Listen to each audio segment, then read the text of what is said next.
Salam alaikum, bonsoir tout le monde. J'espère que vous allez bien. C'est Ahmed Larouzi, jeune entraîneur marocain. J'espère que vous allez bien. Mbrouk aouachrakoum. Aujourd'hui, je vais élaborer un sujet avec vous qui se base sur la transition vers le métier du coach au Maroc. Transition joueur vers le métier coach du Maroc. Mais avant tout cela, je veux remercier la MBCA, l'Association marocaine des entraîneurs de basketball, pour m'avoir donné cette occasion d'être parmi vous et d'intervenir avec vous. Et avant tout ça, je souhaite passer mes sincères condoléances à un icône marocain qui est décédé hier, qui est Abderrahmane Yousfi, rahimahullah, et à toutes les personnes décédées dans le monde entier à cause de ce fameux phénomène du Covid-19. Allah yarham jami', Allah yusta'alyhum. D'accord. Alors, mon thème va commencer pour une présentation de ma carrière d'ex-joueur. Ensuite, la deuxième partie, la carrière d'entraîneur, comment j'ai commencé, les débuts, les objectifs de toute ma carrière. Bon, une deuxième présentation, Ahmed Larouzi de Tanger, ex-joueur à l'IRT. J'ai joué dans toutes les catégories inférieures du club, du minime jusqu'au senior. Ensuite, j'ai gagné un championnat du Maroc avec mon club l'IRT. J'ai fait plus de 7 ans de carrière avec ce club. Ensuite, je suis parti à club de Nahda Tanja, un deuxième club qui a été fondé à Tanger. J'ai vécu là-bas 4 saisons. On a fait de belles saisons aussi. Puis, j'ai joué aussi dans toutes les catégories inférieures de l'équipe nationale, du minime jusqu'au espoir. Et une seule fois, j'ai participé avec l'équipe nationale senior dans un stage de préparation. Et on a commencé à faire notre carrière de joueur. On a fait 9 ans de carrière avec ses bons et les mal. On a fait beaucoup de résultats positifs et beaucoup de résultats négatifs. On a fait beaucoup d'expériences. On a vécu avec plusieurs joueurs et tout ça. Ma carrière, elle était... j'ai fait un parcours respectueux. Je souhaitais faire meilleur, mais j'ai dû arrêter à un jeune âge pour des multiples raisons. Ensuite, j'ai fini ma carrière à l'âge de 26 ans. J'ai fait 10 ans de carrière avec les seniors. Et la fin de carrière que j'ai fait, c'était pas ce que je souhaitais. Elle était un peu frustrante. C'est pour ça qui m'a donné une autre motivation de faire un autre parcours. Et c'est le principal motif d'une future transition, de me reconvertir en entraîneur par la suite. Pour vous dire sincèrement, moi je n'avais en aucun moment l'idée de devenir un entraîneur parce que ce que je faisais et les ambitions que j'avais, c'était de devenir un jour un manager sportif, vu les études que j'avais faites. J'ai un diplôme en management et administration des affaires. La carrière que je souhaitais, c'est d'être un manager sportif, mais on n'a pas suivi ce chemin-là. Comme ça, on a changé d'avis et on s'est reconverti en entraîneur. Mes débuts étaient comme suit. Quand j'avais fini ma carrière d'entraîneur, comme je vous ai dit tout à l'heure, c'était un peu frustrant, je ne souhaitais pas terminer, mais les circonstances m'ont poussé à terminer bientôt dans un âge très jeune. Les raisons pourquoi j'ai arrêté, parce que je sentais plus la passion, je me sentais plus bien dans les terrains, je me sentais plus passionné, je n'aimais plus d'aller m'entraîner, je n'aimais plus d'aller me déplacer. Et plusieurs choses, ce qui m'ont poussé à arrêter parce que j'ai perdu cette passion et cet amour pour basketball et de jouer le basketball. C'est pour ça que j'ai dû arrêter. Ensuite, je vais vous raconter comment c'était mon début d'entraîneur. Comme je vous viens de dire tout à l'heure, je n'ai en aucun moment pensé de devenir un jour un entraîneur, vu les circonstances du passé. Mais un jour, après avoir fini la saison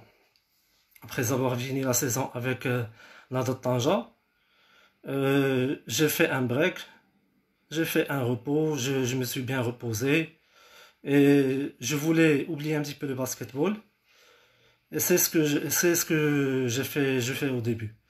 La saison d'après, dans les débuts de saison, les dirigeants de Nada Tanja m'ont appelé, m'ont contacté, ils m'ont donné une proposition, ils m'ont proposé de rejoindre le staff de Nada Tanja. Euh, Sincèrement, au début, je n'étais pas convaincu et j'ai refusé la proposition parce que je ne voyais pas un entraîneur. Mes aspirations étaient autre chose, d'être un dirigeant, un manager, mais pas un entraîneur. J'ai refusé au début. Euh, Après, ils ont commencé leur saison, ils ont commencé à jouer, ils étaient en pleine saison. Parfois, ils ont joué des matchs, ils ont commencé la saison, c'était bien. Et la saison commence à passer.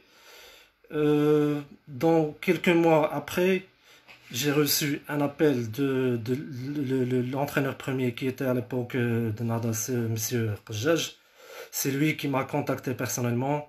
C'est lui qui m'a proposé de venir euh, rejoindre son staff, d'être son assistant coach, d'être son assistant. C'est une personne qui me connaissait très bien. On a joué ensemble, il m'a entraîné. Donc, il m'a contacté, on s'est réunis, il m'a proposé, il m'a expliqué ce qu'il voulait. Nos idées étaient très proches l'un de l'autre. On se connaissait très bien. Donc, il y avait un feeling. Je lui ai demandé de me laisser réfléchir un petit peu parce que moi, je lui ai expliqué ma position. Je compte pas, je lui ai dit que je comptais pas devenir un entraîneur, j'ai pas d'expérience et tout ça. Je vais commencer directement avec l'équipe première. C'était un petit peu compliqué. Donc, je lui ai demandé un petit peu de temps. Et en même temps, moi, j'avais le manque sincèrement, j'avais le manque de basketball, le manque des terrains, le manque de voir les joueurs s'entraîner, jouer, le manque de compétition et tout. Après avoir pris mon temps de réfléchir sur la proposition qu'il m'avait donnée, sincèrement, j'étais un petit peu convaincu et j'ai intégré son staff. J'étais son premier assistant. Sincèrement, la première séance que j'avais vécue avec eux, j'avais un sentiment très bizarre parce que des années en arrière, ces joueurs qui étaient là, ils étaient mes coéquipiers. Et dans un temps très court, je suis devenu leur coach, un assistant coach. C'était un petit peu bizarre au début. Mais par la suite, j'ai commencé à m'intégrer. Sincèrement, mon intégration, c'était fluide, c'était un peu facile. Les joueurs m'ont aidé, les entraîneurs aussi, les dirigeants, ils m'ont facilité l'intégration. Je me sentais chez moi parce que j'étais sincèrement chez moi. Et comme ça, ça commençait l'aventure d'entraîneur, sans préparer une future carrière auparavant. C'est comme ça que l'idée de devenir un entraîneur est venue.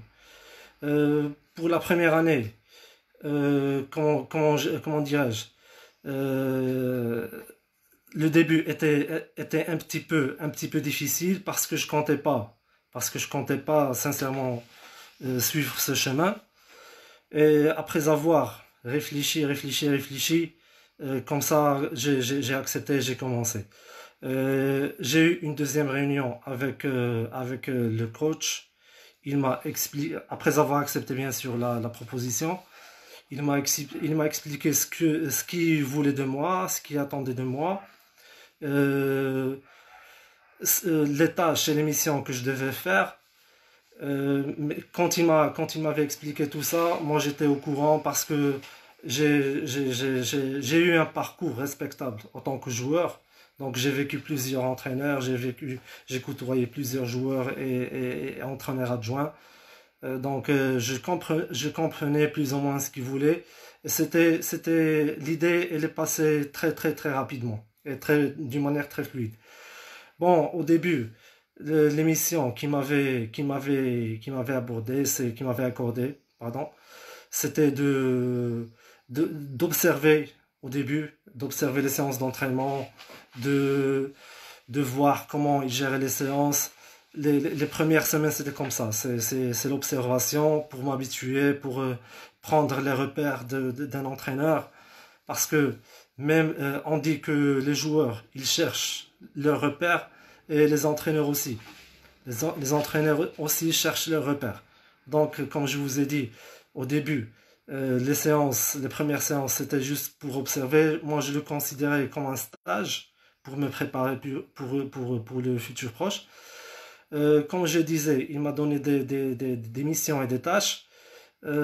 Par la suite, en commençant par la préparation des séances d'entraînement, bien sûr en collaboration avec le premier entraîneur. On était en train de préparer les séances ensemble.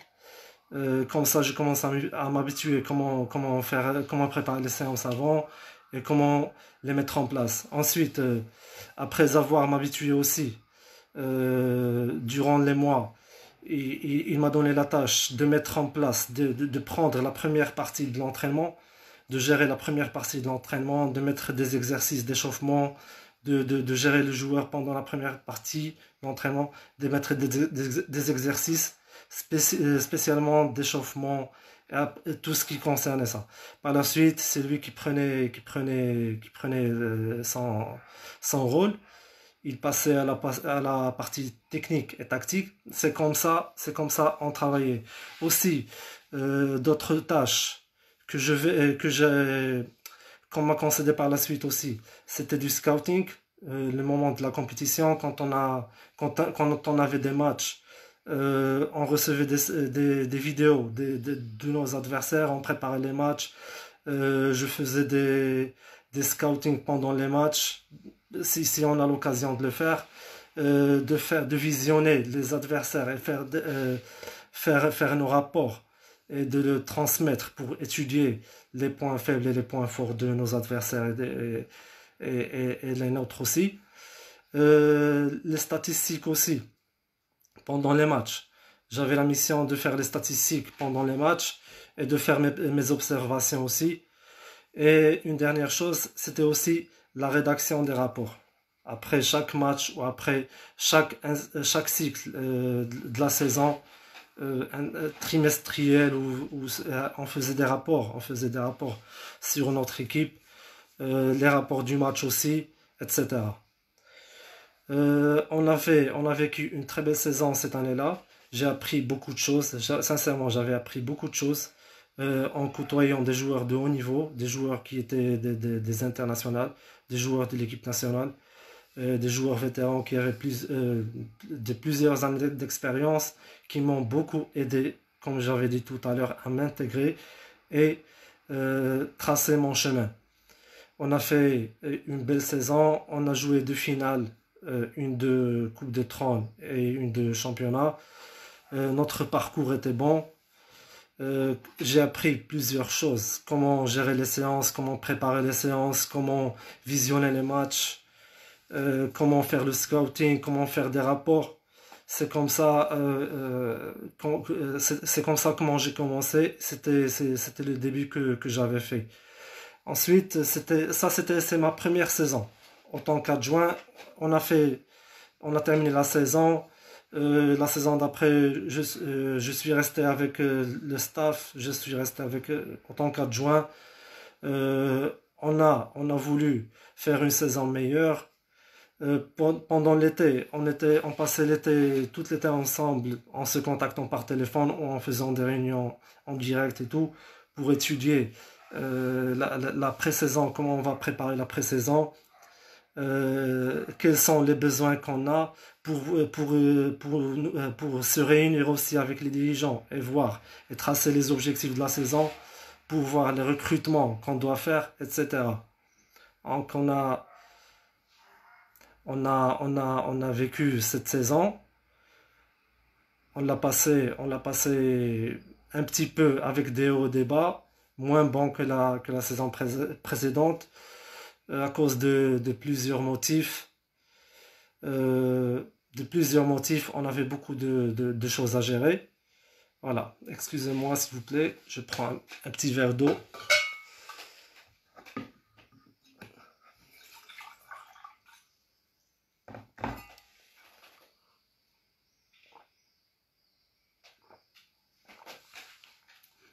Salut tout le monde, j'espère que vous allez bien.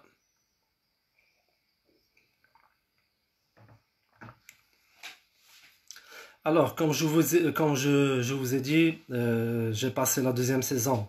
Aussi, coton adjoint, c'était plus facile et plus fluide. Je me suis habitué, j'ai pris un petit peu de l'expérience de la première saison qui était très intéressante.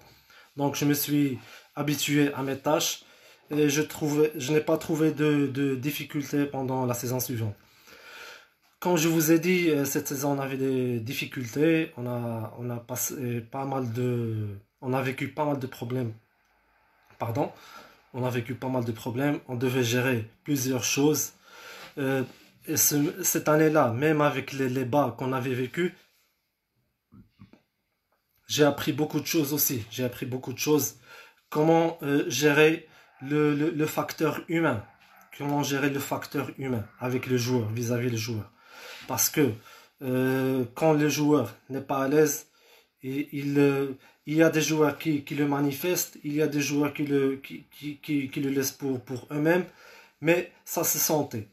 Alors, dans ce cas-là, on essayait de gérer le côté mental des joueurs. On s'approchait aux joueurs, on les écoutait pour pouvoir les aider moralement et les soutenir dans les situations, les problèmes qu'ils ont vécu. Parce que la communication avec les joueurs est très importante. Le feeling avec le joueur, il est très important. S'il n'y a pas de feeling entre joueur et entraîneur, donc euh, les problèmes viendront par la suite, c'est sûr. Comme je vous ai dit, c'est la chose que j'avais appris pendant ma deuxième saison, c'est de devenir plus ou moins un coach mental, même si un coach mental c'est une spécialité, c'est une autre spécialité, il a ses études, etc. On essaye de faire et de soutenir les joueurs et de travailler sur le côté moral des joueurs. On a joué la saison, on a fait les résultats qu'on avait fait, avec le bon et le mal. On a terminé la saison. Ensuite, la saison qui suit, c'est là, sincèrement, que j'ai commencé à me sentir un entraîneur. Pendant ma troisième saison, ce n'était pas avec les seniors, mais c'était plutôt avec la catégorie U16 de notre club de l'IRT, Tihad Tanja. Donc, on m'avait nominé en tant que premier entraîneur de cette catégorie-là. Euh, c'est à ce moment-là, j'ai commencé à sentir plus de responsabilité, plus de pression, parce que c'était une première expérience pour moi, même si j'avais les deux dernières années précédentes en tant qu'entraîneur adjoint, mais c'était pas la même chose. Entraîner un senior, un joueur adulte, ce n'est pas la même chose qu'entraîner un joueur, un joueur U16, on dirait un enfant. C'est un petit peu différent. Donc, un joueur senior, il est complètement différent à un enfant de moins de 16 ans. Donc, comme je vous ai dit, c'est là où je commençais à me sentir un entraîneur, à ressentir la responsabilité, la pression du club, la pression des parents, parce que comme je viens de mentionner tout à l'heure, c'était complètement différent. Un entraîneur des enfants, il doit être avant tout un éducateur. Un éducateur, il doit faire apprendre aux joueurs les valeurs du sport, les valeurs du club. Avant de penser au développement technique et tactique, tu dois les accompagner pour accompagner et aider et orienter pour qu'ils puissent avoir de bonnes valeurs. Par exemple, la discipline, tu dois les apprendre d'être à l'heure à l'entraînement, de respecter l'un les autres, de venir saluer l'entraîneur avant de la séance, de trucs de genre. C'est comme ça que j'ai commencé à travailler. Avant de commencer la saison, je me suis réuni avec le directeur technique du club qui m'avait nommé pour cette responsabilité. C'était à l'époque monsieur Roas. On m'a donné le programme et ils m'ont expliqué. Pardon.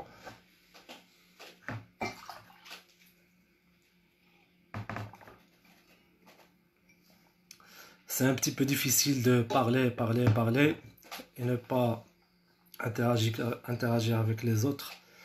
Je disais, je me suis réuni avec le directeur technique du club.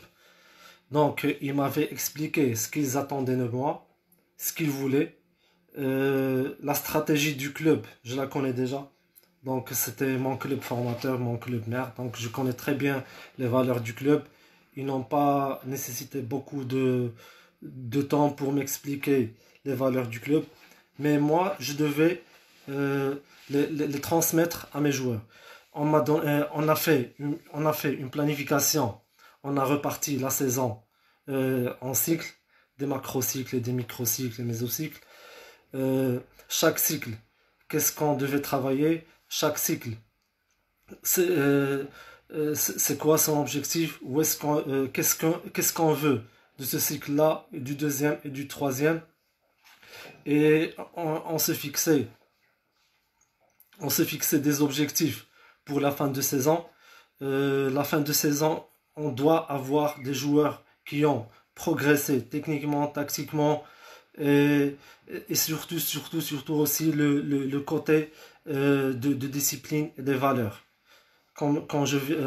j'ai mentionné au début. Ensuite, on a fait beaucoup de matchs cette année-là. J'ai appris, moi aussi, c'était ma première expérience. J'ai beaucoup appris. Et du coup, je la considère que c'était ma meilleure expérience en tant que coach jusqu'à présent. C'est mon expérience avec les jeunes, la catégorie des jeunes.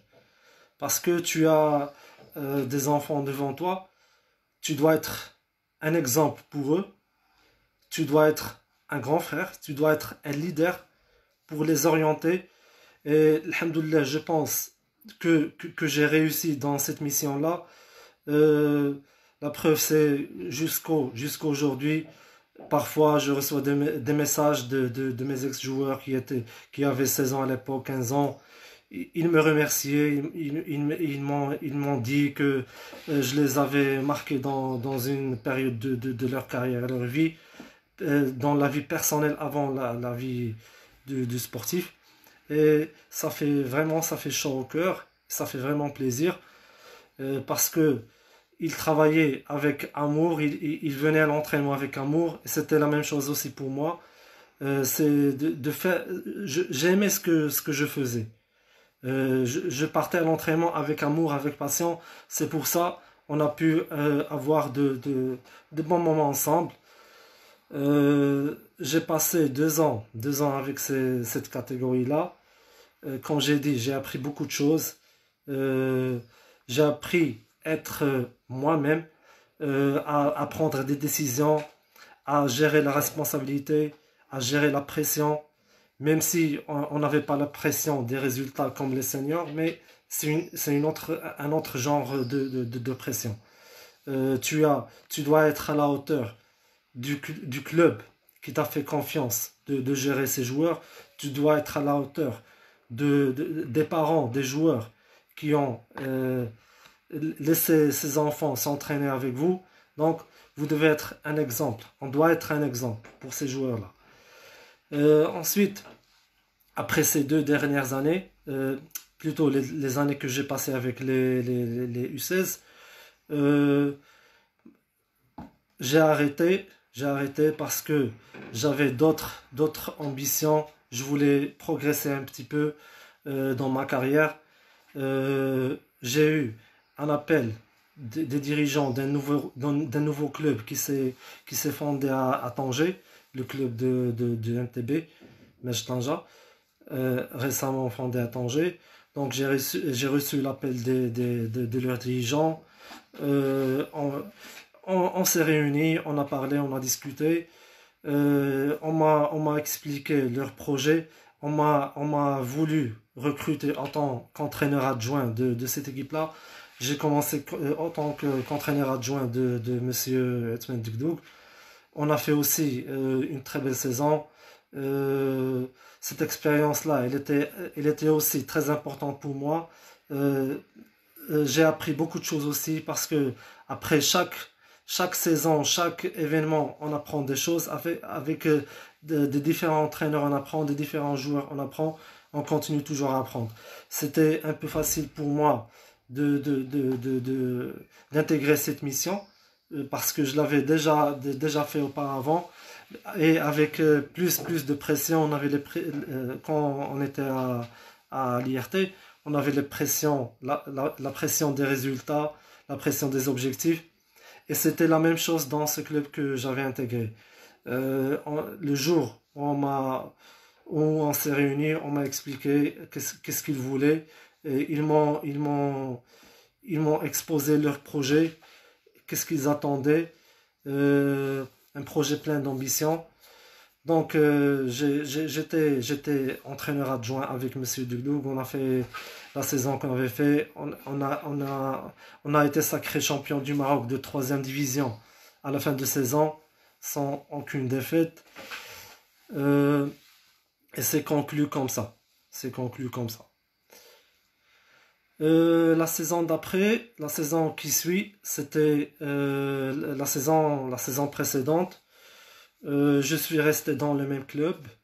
Donc, et on m'a nommé en tant que premier entraîneur du club. On m'avait fait la confiance de diriger ce club, de diriger les joueurs pour des futurs objectifs, parce que on avait le même objectif, c'est de passer en troisième de deuxième division et de deuxième en première division. On avait planifié notre saison. Je connaissais très bien les objectifs du club. Je connaissais très bien les joueurs, donc j'avais pas de problème pour commencer notre saison. On a planifié, on a planifié notre pré-saison.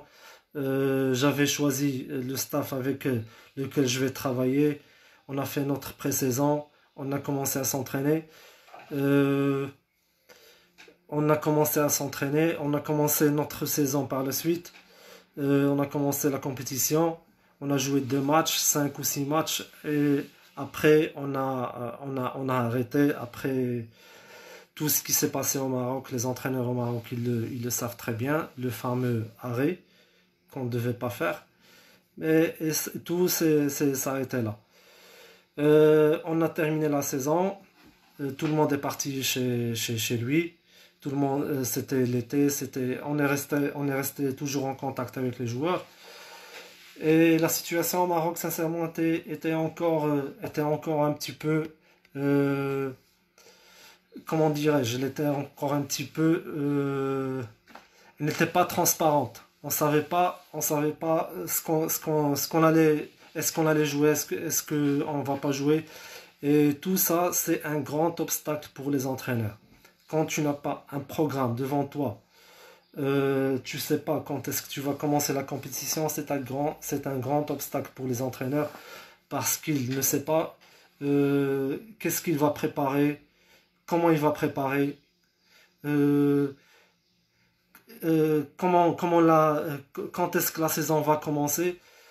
On a On s'est réunis le début de saison, en mois de septembre, on s'est réunis avec les dirigeants, on a parlé. Les dirigeants avaient pris la décision de commencer les entraînements, même s'il n'y a pas un calendrier qui a été mis en place par la fédération, parce qu'il n'y avait pas de fédération. On a décidé de reprendre les entraînements pour ne pas, pour se préparer, pour être prêt pour la compétition. On a commencé à s'entraîner on a fait notre pré-saison pendant 4 semaines, 4 ou 5 semaines. On a commencé à s'entraîner, les joueurs étaient motivés et tout, et le staff aussi. On a commencé à s'entraîner. On a commencé à chercher des matchs amicaux, on a joué quelques matchs, mais tout s'est arrêté là malheureusement. Tout s'est arrêté là malheureusement. Vu les circonstances du basketball marocain que tout le monde connaît. Donc tout s'est arrêté là. Mais personnellement, moi je n'ai jamais arrêté mon activité. Je n'ai jamais arrêté mon activité, même si on a arrêté les entraînements. Euh, je continuais toujours à travailler, je continuais toujours à me préparer pour une future reprise. Comment commencer à me préparer? Je me préparais avec je faisais des recherches, soit au niveau d'internet, euh, soit au niveau, on interchangeait avec des entraîneurs, on partageait des choses pour rester actif. Parce que si tu arrêtes complètement, c'est comme le joueur, un entraîneur. S'il est inactif, c'est comme le joueur inactif. Il perd les repères, il perd les connaissances. euh, les connaissances s'actualisent de jour en jour, de mois en mois. Donc on doit être toujours présent et, et voir, et voir ce qui se passe au monde entier. J'ai essayé de faire beaucoup de stages. Euh, En commençant, ma première formation diplômante, c'était au Maroc en 2015. En 2015, c'était la formation du Young Coach que j'avais passé à Tanger. Ensuite, c'est là, comme je vous ai dit tout à l'heure, c'est là quand je commençais à réfléchir, à m'instruire, à chercher des nouveaux savoirs, des coachs, des collègues. Je demandais, je faisais des recherches, je faisais des efforts. J'ai investi sur moi-même, sur des formations. J'avais fait beaucoup de formations, soit ici, des formations en ligne, des formations en place à l'étranger, surtout en Espagne. J'ai fait trois cliniques en Espagne avec des grands coachs au niveau international, mondial. Euh, des coachs avec lesquels je m'inspirais. Et surtout, je m'inspirais au basketball espagnol. Des cliniques avec le coach l'équipe nationale espagnole, la récente championne du monde, Sergio Scariolo, et le coach du Real Madrid, Pablo Lasso, et plusieurs coachs d'ACB. J'ai pu intégrer ces cliniques. Il y avait des amis qui m'ont encouragé à continuer dans ce chemin et je les remercie par cette occasion. Ils m'ont vraiment soutenu pour investir sur ma formation, euh, pour aller chercher des nouvelles connaissances, de partager et d'échanger avec des coachs étrangers. J'ai appris beaucoup de choses durant ces cliniques. Euh, mais malheureusement, tu apprends, et quand tu n'as pas la compétition devant toi, c'est un petit peu difficile. C'est un autre obstacle pour les entraîneurs. Donc, j'espère que cela se va résoudre le plus tôt possible. Comme j'ai dit, je n'ai jamais arrêté. J'ai fait des cliniques en Espagne, d'autres au Maroc. J'ai commencé, j'investissais sur moi financièrement. Il y avait pas des aides financières du club parce que c'est l'entraîneur qui doit s'investir sur lui-même pour tracer son chemin, pour qu'il aille la confiance des clubs, pour qu'il les contacte. L'entraîneur doit donner d'abord pour qu'il perçoive par la suite. C'est comme ça que ça fonctionne. Personne ne viendra claquer ta porte et te dire Monsieur, viens, on veut que tu viennes entraîner notre équipe si tu n'avais pas fait des résultats ou des exploits auparavant. Donc, j'ai fait un auto-investissement euh, jusqu'à présent. C'était un petit peu mon parcours, plus ou moins, un parcours de 5 ans. Un parcours de 5 ans. J'ai appris beaucoup de choses. Euh, et on attend, on attend. Et j'ai participé aussi, j'ai oublié, j'ai participé aussi récemment dans une formation avec FIBA Afrique du Level 1 qui était animé par nos experts de l'Afrique, Monsieur Nour Hamri, le directeur technique national, et le coach Cheikh Sarr, le coach de l'équipe nationale sénégalaise. C'était une formation très riche de connaissances, sincèrement. Et on attend ce qui va se passer par la suite. Euh, je suis toujours motivé. Excusez-moi, s'il vous plaît.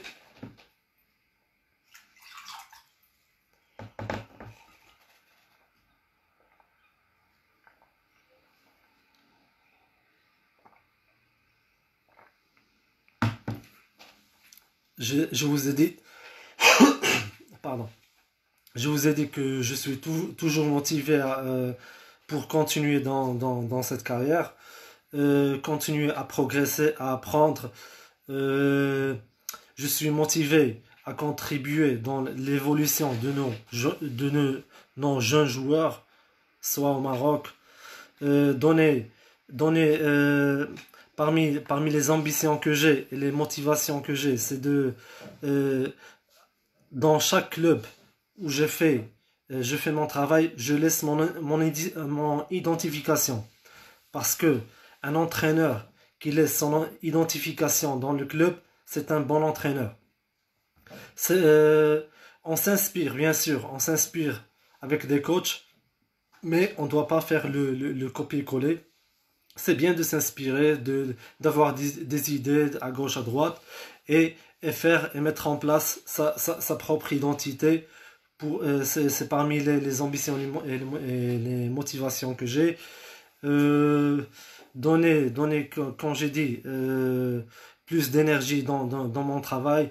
Euh, entraîner, je- entraîner dans des clubs de grande catégorie. Euh, Mon club natal, je souhaiterais un jour revenir à mon club qui est l'IRT, mon club formateur. Je souhaiterais aussi gagner des titres avec mon club parce qu'il est très important pour un entraîneur de faire des résultats et de gagner et de faire son nom, comme je dis. Et parmi les ambitions aussi, les objectifs que j'ai, pourquoi pas un jour d'entraîner notre équipe nationale, c'est parmi les rêves que j'ai. Donc, petit à petit, je vais doucement, je ne suis pas, je me précipite pas, je n'ai pas de soucis, je vais très doucement, mais je dois aller sûrement. C'est ce que, c'est ce que je compte faire pour commencer à m'améliorer et progresser aussi. Euh, Enfin, je suis en train de lire quelques commentaires ici.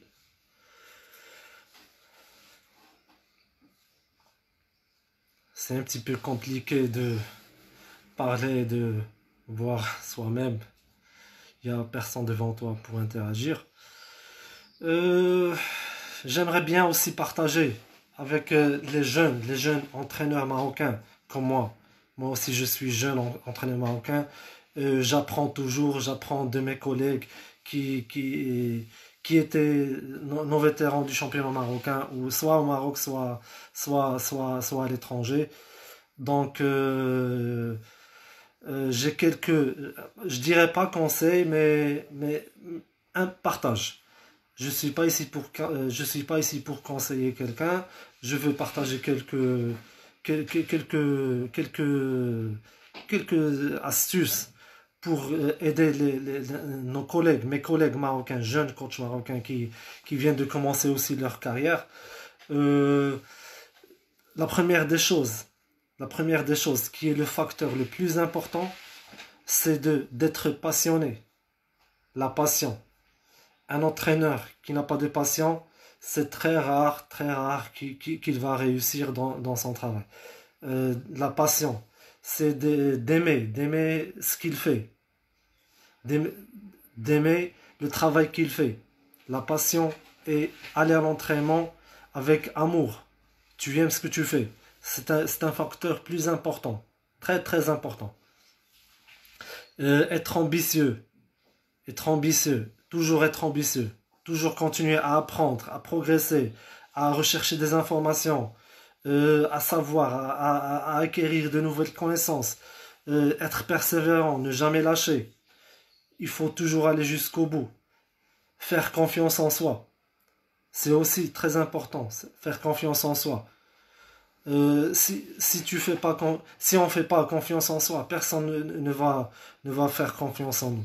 Donc on doit travailler avec confiance et, et on sait où est-ce qu'on va aller. Aussi, s'organiser, il est très important. Planifier, organiser. Qu'est-ce que je veux dire par organiser? C'est-à-dire, on organise nos séances d'entraînement. euh, on ne part pas à la salle d'entraînement sans rien mettre des exercices en place juste qu'on a dans la tête et on va les répéter à chaque séance. On doit un petit peu innover. On doit préparer nos séances d'entraînement. On a des fiches d'entraînement. On écrit nos exercices. C'est comme ça que, où commence la réussite d'un entraîneur. C'est d'auto-s'organiser et de planifier son travail. Avoir des valeurs et principes. C'est très important aussi. Avoir des valeurs humaines, des principes. C'est très important. Aussi, comme je viens de mentionner tout à l'heure, l'auto-investissement. J'ai écouté la dernière intervention du monsieur Ali Bouziane, ex-joueur algérien, ex-joueur Pro A, un joueur qu'on a beaucoup d'estime. Il a fait une très belle carrière en tant que joueur. Il a joué l'Euroleague. Il a insisté sur un mot, investissement. On doit s'auto-investir. Donc on doit aller chercher, on doit apprendre, on doit lire. Euh, on doit faire des investissements financiers sur nous-mêmes pour avoir les connaissances. C'est un domaine très vague et très grand. Donc, il faut toujours continuer à chercher l'information, à demander des questions, ne jamais avoir honte, de toujours avoir le courage de demander si on ne connaît pas quelque chose. Euh, même les entraîneurs qui sont inactifs, qui n'ont pas de club, qui ne baissent pas leurs bras, ils continuent à travailler, ils continuent à chercher, parce que s'ils arrêtent la recherche des informations, ça va être plus difficile la reprise. Pour la mise à jour, ça va être très difficile. Donc même si on est inactif, on doit continuer à travailler. Voilà.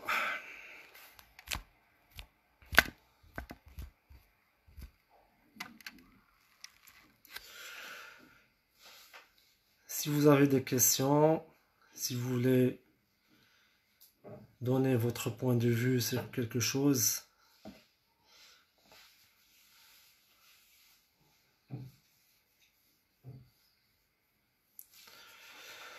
et sans oublier aussi, j'ai dit, un métier d'entraîneur, il est très dur, sincèrement, il est très dur. Surtout quand on est premier entraîneur, il y a plusieurs obstacles.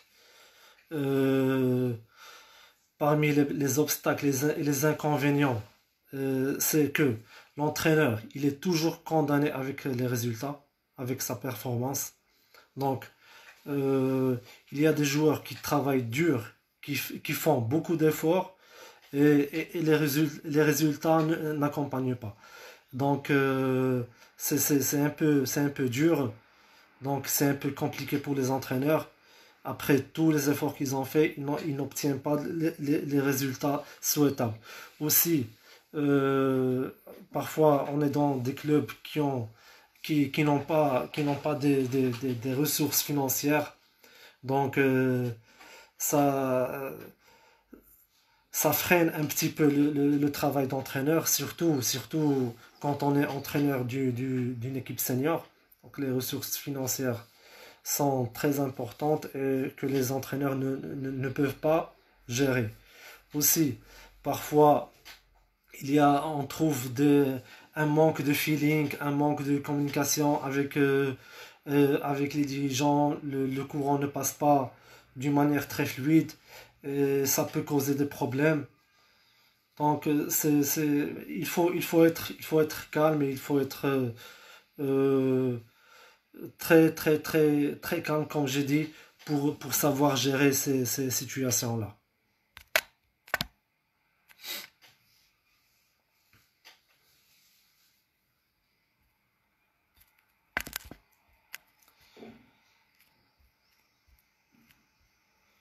Bon, voilà plus ou moins, je vous ai parlé de mon cursus de joueur et d'entraîneur. J'ai eu une expérience de 6 ans, plus ou moins. Euh, et aussi cette intervention, c'est une première expérience pour moi, c'est ma première intervention en direct avec des collègues, avec les amateurs du basketball. Donc c'est une expérience pour moi, une bonne expérience. Euh, c'est, c'est un honneur pour moi de la pouvoir partager avec vous.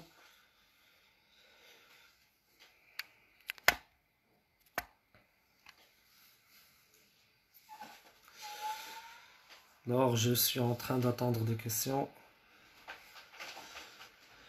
Alors, question de Fahd Mahid. ما هو تقييمكم لتدني مستوى اللاعب المحلي خصوصا في السنوات الأخيرة؟ أه مستوى تدني اللاعب المحلي. La première chose, je continue en français, en arabe, moi, c'est pas grave. La première chose, c'est le manque de compétition, l'absence d'un championnat des jeunes. Je pense que l'absence d'un championnat des jeunes, c'est le facteur le plus important dans ce phénomène-là. Un championnat euh, des jeunes qui ne jouent pas, qui n'ont pas les matchs dans leurs jambes, qui n'ont pas de compétition, euh, ils font deux années en U14, 2 années en U16, 2 ou 3 années en U18. Dans cette année, ils jouent euh, combien dirais-je 10 matchs dans 7 ans. 10 matchs, 15, 10, on dirait 20. Entre 15 et 20 matchs dans 7 ans. Donc c'est très peu. On n'a pas investi sur les jeunes. Euh, la vision des clubs. La vision des clubs. Il y a des clubs qui aiment travailler dans la formation. Il y a d'autres clubs qui ont un avis différent. Ils veulent les résultats sur le champ. Ils investissent 1 an ou 2 ans sur l'équipe senior. Après, par la suite, ça y est, tout s'en va. C'est mon point de vue sur la question de Fahd Mahid.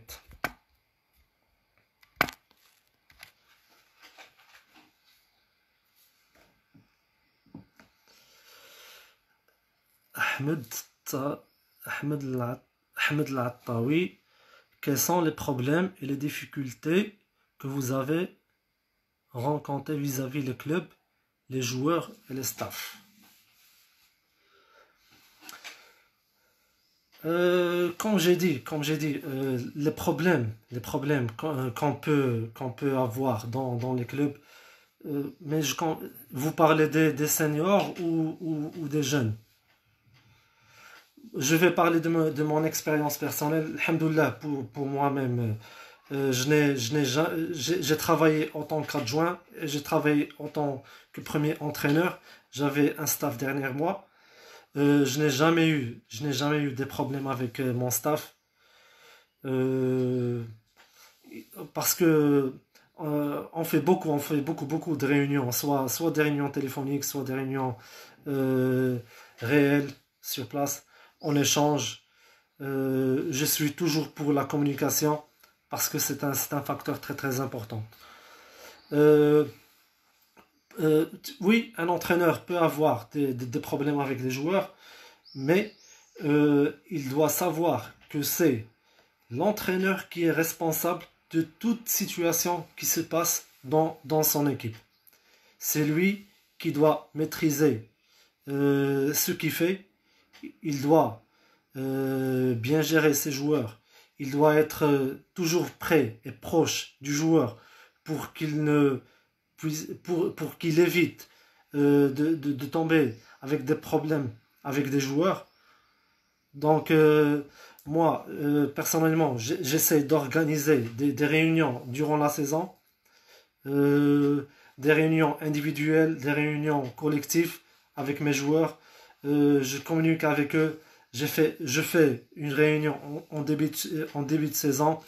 Me réunis avec les joueurs individuellement. Je partage avec eux ce que je veux et mes objectifs et nos objectifs et les objectifs du club. J'écoute les joueurs, qu'est-ce qu'ils attendent du club. Je leur pose des questions. C'est quoi leur objectif dans le club. C'est comme ça, en échangeant qu'on évite des problèmes avec les joueurs. Toujours échanger et communiquer.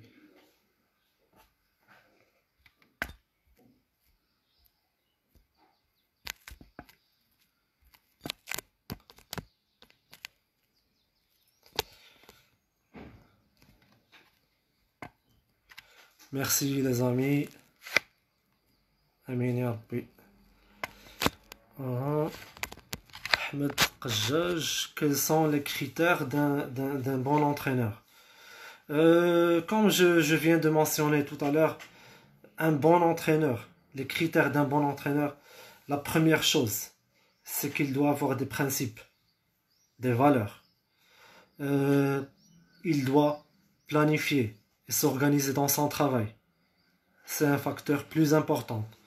Euh, il doit se fixer des objectifs. Il doit se fixer des objectifs. Aujourd'hui, je suis ici et dans 2, 3 ans, 5 ans, je dois progresser et m'améliorer. Il doit s'auto-investir.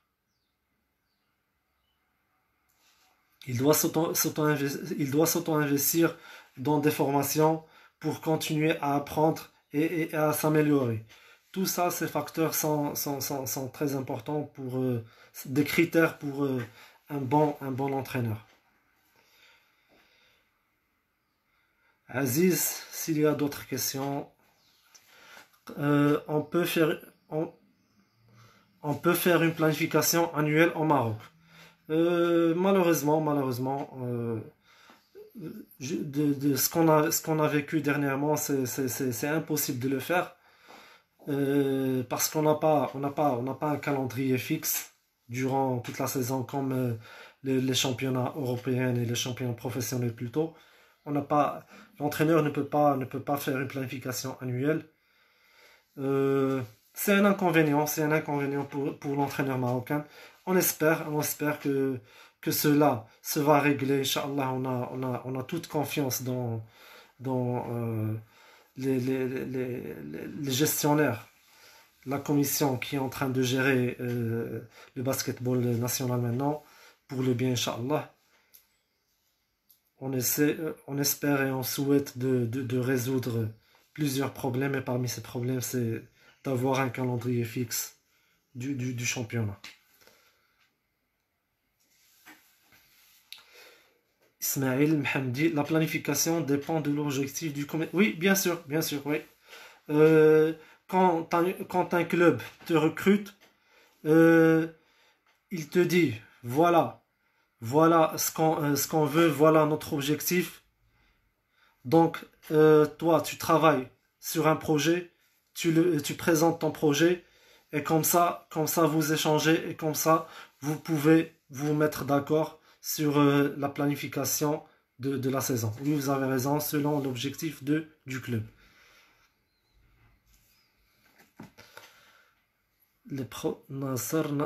Nasser, les problèmes que vous rencontrez au niveau de la compétition des jeunes, pourquoi vous ne l'exposez pas? C'est-à-dire les ligues, à ma connaissance.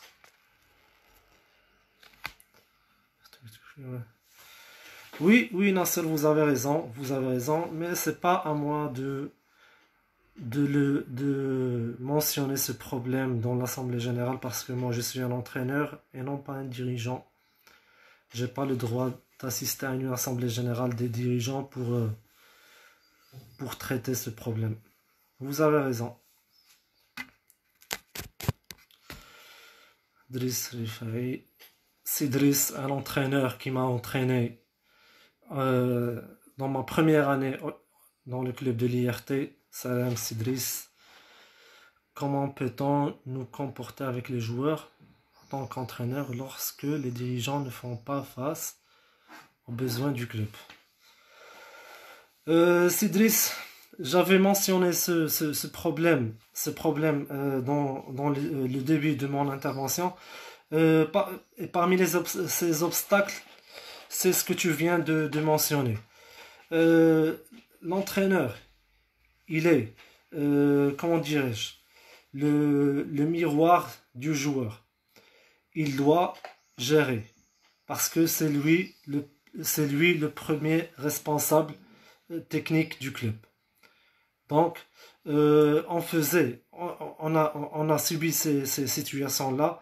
On avait vécu des problèmes dans nos clubs, mais on faisait avec. On n'avait pas le choix. On doit faire avec. Parce que une fois les ressources reviennent au club, les joueurs doivent être prêts. Et le premier responsable des joueurs et de ce qui se passe dans le côté technique, c'est l'entraîneur. Donc, il doit faire avec, il doit faire des efforts, même si très très très compliqué parfois. Bon, j'arrive à la fin. J'espère que j'ai pu échanger avec vous et qu'on a appris des nouvelles choses ensemble. Comme j'ai dit, c'est ma première intervention, c'est ma première expérience comme ça en direct avec mes collègues entraîneurs et joueurs. Donc, je conclus mon intervention en remerciant encore une fois l'association marocaine des entraîneurs de basketball, Monsieur Aziz Karouache, pour m'avoir donné cette occasion d'être avec vous. C'est un grand honneur pour moi, vu les entraîneurs que vous avez invités, comme le coach Ali Bouziane, le coach tunisien Adel Tletli, qui est très connu. C'était un immense plaisir et honneur d'être avec vous. Je vous remercie. Et à la fin, je veux remercier aussi tous les entraîneurs qui m'ont entraîné, tous les entraîneurs qui m'ont donné l'opportunité d'être ce que je suis aujourd'hui. Tous, sans exception. J'ai deux événements, je voulais les partager avec vous. J'ai deux événements qui ont marqué un petit peu ma carrière. Il y a d'autres commentaires qui tombent. Bon, je vais continuer. Il y a deux événements que je voudrais partager avec vous qui ont marqué ma carrière. C'est le premier, je vais citer un nom. Un entraîneur, Monsieur Abdullah Roudani, rahimahullah, c'est le premier entraîneur qui m'a fait intégrer l'équipe senior de l'IRT. C'était un rêve parmi mes rêves que j'avais depuis quand j'étais enfant. Sans oublier aussi, comme je viens de dire, tous les entraîneurs qui m'ont entraîné, Monsieur Rifai, Ousmane Degdouk, Nezar, Sbahi, Rouas, Nour Amri, tous, sans exception. Monsieur Shiba, au centre de formation national de Rabat, c'est un entraîneur qui a marqué aussi mon parcours. Euh, Mon ex-collègue et entraîneur et euh, en- avec qui j'étais adjoint, Monsieur Ahmed Kajaj aussi, avec celui que je vais remercier. Un événement qui m'avait marqué, c'est lui qui m'avait donné l'occasion de coacher pour la première fois dans ma carrière d'entraîneur. C'était un match de Coupe du Trône à Chaouen. Il était premier entraîneur. Il est venu du match, avant le match. Il m'a demandé, il m'a dit que c'est toi qui va gérer ce match-là. C'était une très belle expérience pour moi. Donc, c'est un événement que je n'oublierai pas. Et je le remercie par cette même occasion.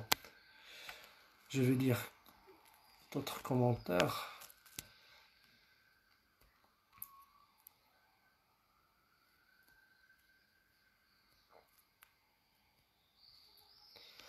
Quand jeune coach, quelles sont les choses qu'il faut maîtriser? Les choses qu'il faut maîtriser, c'est comme j'ai dit au début, c'est d'être soi-même, d'avoir confiance en soi, euh, de maîtriser ses connaissances. C'est bien, vous avez posé cette question. Je me souviens d'une phrase qui qu'avait dit l'entraîneur espagnol Sergio Scariolo dans un clinique. Je me souviens très bien ça, d'une phrase. Il a inauguré son clinique avec cette phrase. Euh, il a dit que les joueurs doivent savoir que toi tu sais.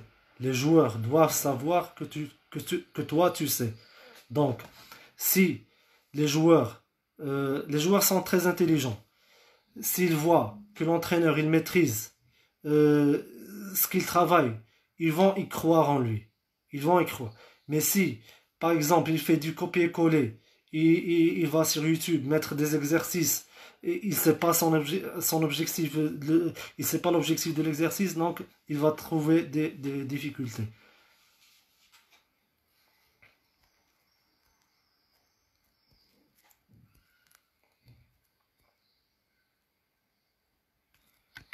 Hassan Skouta, comment faire? On est converti en coach dans un pays où il n'y a plus de compétition. Qu'est-ce que je vais répondre? J'espère que cela se règle bientôt. On est tous frustrés, malheureusement, on est tous frustrés, on souhaite le retour de compétition. C'est très très difficile.